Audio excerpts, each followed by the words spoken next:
before the International Criminal Tribunal for Rwanda and the like. A great animatrice, a great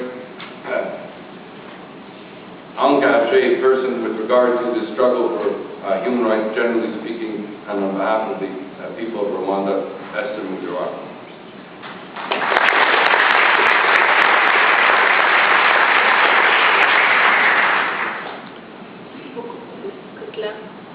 Je dois vous dire que pendant que M. Hamid parlait, j'ai été très mal à l'aise. Parce que dans ses beaux discours, on dit toujours ne pas éveiller, plus jamais ça. Et puis juste maintenant, 15 ans après que j'ai noté des trucs au Rwanda, j'écoute M. Hamid et il dit les mêmes mots que nous étions en train de dire il y a 15 ans. Et c'est un peu, quand je suis optimiste, quand je me bats pour que ça ne se passe plus jamais, mais je dois quand même reconnaître une certaine désespérance. Je suis entendre la même chose que ce que nous disions. Et c'est d'ailleurs avec ça que j'allais commencer mon exposé, et il l'a dit à la fin, mais nous sommes des êtres humains, Et là, nous parlons des déclarations des droits de la personne, mais est-ce qu'un Darfourien est un être humain à part entière?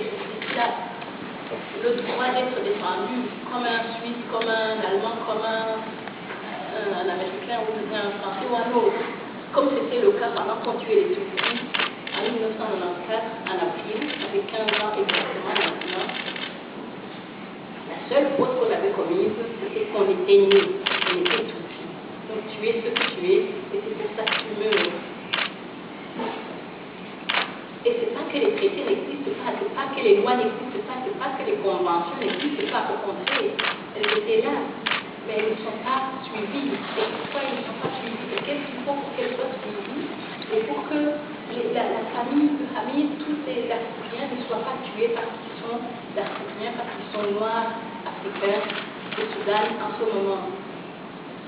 Maintenant, pour revenir au génocide des Tutsis au Rwanda, oui, te tuer parce que tu es né Tutsi. Il y a beaucoup d'anecdotes uniques, malheureusement. Il y a des enfants, au moment du génocide, qui ne savaient pas qu'ils étaient Tutsi.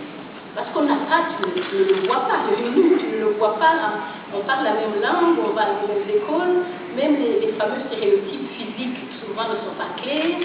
Alors il y a beaucoup d'enfants qui ont fait une faute que les parents ont commise et qui ont demandé aux tueurs, pardonnez-nous, on n'a pas fait la même chose. Si on avait été des opposants politiques, on aurait pu changer, on peut se défaire de ces idéaux, mais tu ne peux pas te défaire de ce que tu es. J'ai aimé beaucoup le mot que le président Barack Obama a adressé aux Rwandais de cet avril, parce qu'il a dit, derrière le million, on dit toujours 1 million de Tutsis tués, on peut dire 800 000, on peut discuter sur les statistiques, mais derrière chaque personne, c'est quand même une vie, c'est quand même une personne, c'est quand même un cas de famille. Je veux demander de projeter la première photo, juste pour vous dire, c'est quoi un génocide? La photo que vous avez là, j'ai eu la chance de la retrouver. Beaucoup de rescapés n'ont pas eu la chance de retrouver, mais c'est une simple photo. Ça, c'est la photo de ma famille, de la famille de mon mari, en 88. Nous venions d'avoir notre premier bébé. On était heureux, on est allé montrer le bébé dans la famille de mon mari. Si vous commencez par la gauche, le jeu de ma gauche, c'est mon beau-frère, le frère de mon mari. Nous avons. Plus tard, en 1994, il sera tué avec sa femme et ses 2 enfants. Le suivant, c'est mon beau-père, Kalena.